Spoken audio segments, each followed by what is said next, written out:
நீங்கள் game of Thrones பற்றி அவ்வளவு நம்ப முடியாத உண்மையை கேள்விப்பட்டதா?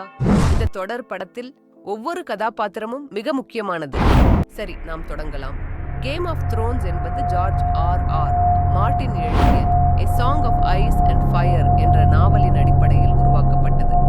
கேம் ஆஃப் த்ரோன்ஸ் இன் கதையை பற்றி பேசும்போது முக்கிய கதாபாத்திரங்களை மறக்க முடியாது.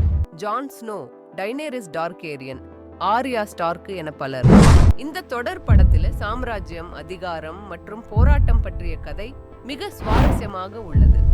ஒவ்வொரு எபிசோடும் திகைப்பூட்டும் வகையில் இருக்கிறது.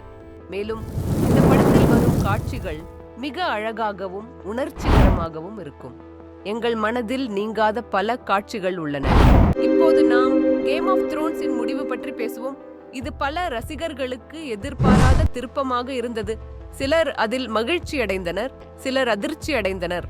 கேம் ஆஃப் த்ரோன்ஸ் யாருக்கும் மறக்க முடியாத ஒரு அனுபவத்தை தந்தது.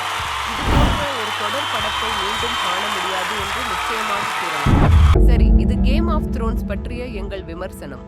நீங்கள் இதை பார்த்தால் உங்கள் கருத்துக்களை எங்களுடன் பகிரவும். நன்றி.